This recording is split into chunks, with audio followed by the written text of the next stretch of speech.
Our final guest on the show this morning. Now, here's a lady who has written a book, and it's all about how we age and how to stay younger longer. I'm liking this idea. Welcome to 101 FM, Wendy Owen. Thanks, Mike. It's a pleasure to be here. Wendy, I mean, this is something everybody's interested in. Nobody likes the idea of knocking on a bit or getting a bit older. So what made you decide to write the book? Well, for one thing, I'm qualified because I just hit 70 last year. Goodness me, you don't look it, I have to say. Thank you. And I get a little bit annoyed with some of the information out there, whether online or even in the commercials that air on radio and TV. Sure.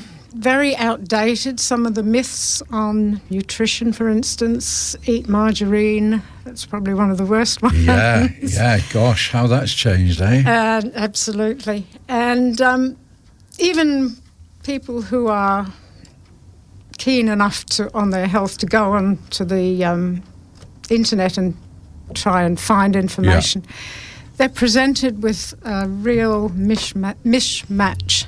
I'm not saying that.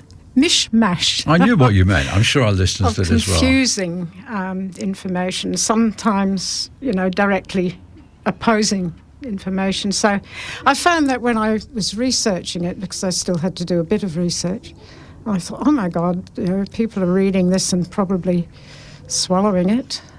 So that was my motivation for it. And there's a lot of danger out there. I mean, just on the news this morning, and, I remember them talking about this for years.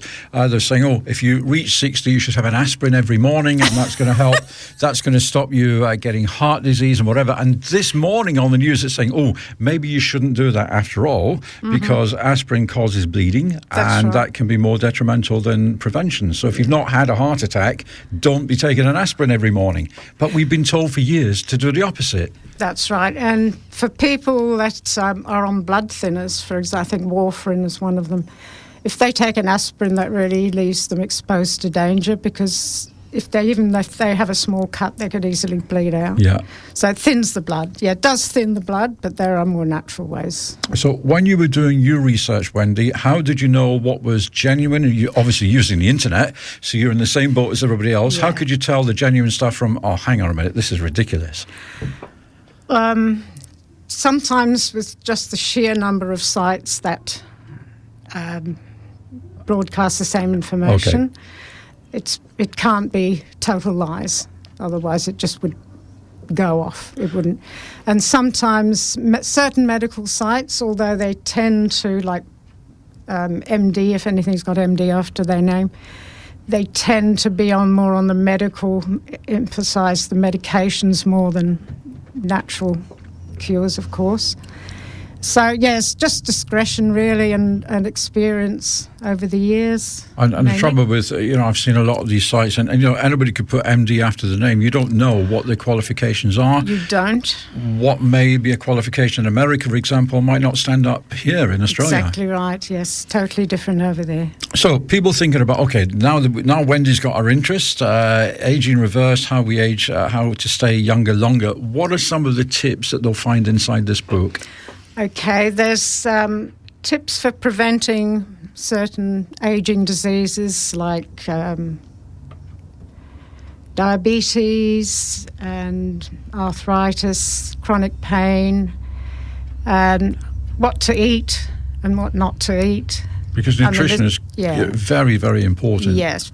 Pretty much what you put in your mouth is going to turn into your body.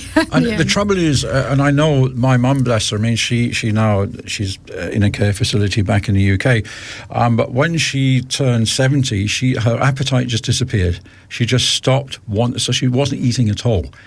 So she wasn't getting the proper nutrition. She now has full onset dementia. And I just wonder if, part of that was escalated by the fact that she just said she didn't fancy eating anymore. She didn't want anything. Whether it was a symptom of the dementia or whether it helped to contribute, it's difficult to know, really. It could well be the symptoms of dementia. There is a chapter on Alzheimer's, which I forgot to mention, which is just a type of dementia. Yeah. No, that's what, suddenly she stopped That was just, there's a story for another day. So what about your own background, Wendy? Because obviously, you must have some kind of background. Were you medically trained? Do you have a background in that kind of thing? Not medically trained. I do have a diploma in holistic health. So, but it's mostly curiosity. I was quite sick when I was very young. I had suspected tuberculosis, which turned out just to be a very bad bout of pneumonia. Gosh. But it just sparked my interest, how people get sick and why. And in those days, if you wanted to know anything, you went to your local library, and that was and read books. a very slow magazines. way of finding things out, because a lot of books are very old. But then again, there's a lot of sense written in the old days, even 100 years ago. I think people would generally, although they didn't have the medical care they have today, perhaps healthier in some ways than what we are today. Oh, I think so. We discussed this quite a lot, and the fact that we had less. There was less choice out there. There was less processed food for a start. Yes. People basically lived off the land. That's the way it was. You didn't have half the diseases that we've got now. Exactly. And I know that there was different diseases back then before anybody said, oh, but hang on, what about the plague and TB that you mentioned? I mean, thankfully, TB's, mostly ruled out now. Yes. The fact is now we've got all these pesticides in the soil and it doesn't, but there's nothing that we can do about that. So somebody listening right now that might be getting to, 70, 75, interested in picking up some tips on the book, what would they learn? What's the sort of key learnings that we get from this? Basically, just try and avoid as much processed food as possible. And it's not easy. People are time poor these days, and, it's easy to pick up a frozen meal. It is, yeah.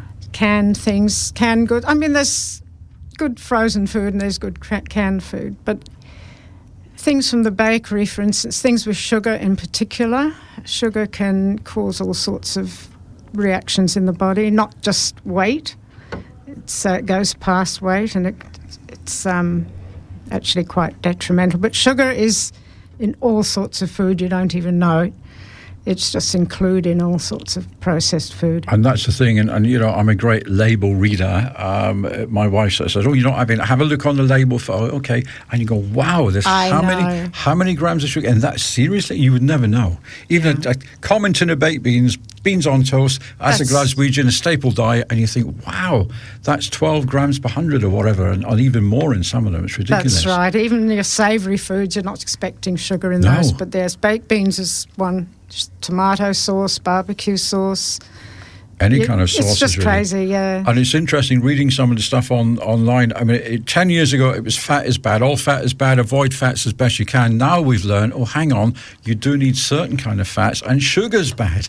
Yes, but then right. we also went through a run about 10 years ago, eat carbs and nothing else. And then we had the Atkins diet, and that was just eat fats and wow. So what do you do? Well, any diet that excludes all food, one food group or a whole food group, I don't think is a good idea. Just need balance. Yeah. And it's about that variety, isn't it? Yeah. I don't have a lot of carbs, but I don't think there's anything wrong with carbs at all, and if you're healthy. And I think the main way, if you really want to lose weight, is go easy on the carbs and the sugar. Yeah. I think sugar is the main problem. And also trying to keep mobile when you get older as well. I mean, yes. Just to be able to go out for a walk 20, 30 minutes a day, it makes a huge difference. That's all I'm doing at the moment. I've just signed up again for the aqua classes at Hillcrest. Okay. So that's perfect for anyone who has joint problems, swimming in warm water. Yeah. But just if I could say a quick word about fats. You're right. Fat is a really healthy part of the diet, but vegetable oils are not the healthy fats. So eat butter and coconut oil and olive oil. Yeah. Leave your canola oil on the shelf. Yeah. And you hear that, like the Mediterranean diet was very popular for a few years because they have olive oil. And again, just talking about butter, 15, 20 years ago, don't touch butter, that's bad, have margarine. I know. It's so frustrating. Wendy, if people want to get hold of this book, where can they find it? They can find it on Amazon. Just Aging Reversed, or they can put my name on Wendy Owen. I think now we have Amazon in Australia. Yay. It makes it so much easier. Yes, there's a Kindle version and a hard copy. So there you are. It's Aging Reverse, How We Age and How to Stay Younger Longer. And I'm sure that many of our listeners will be interested in that. Wendy, thank you very much for coming in and sharing the information, and good luck with the book. Thank you, Mike. It's been an absolute pleasure. There you are. So if you want to know more, if you missed the details, you can either Google Wendy Owen or you can give us a call here, 3808 1101. Mike Bennett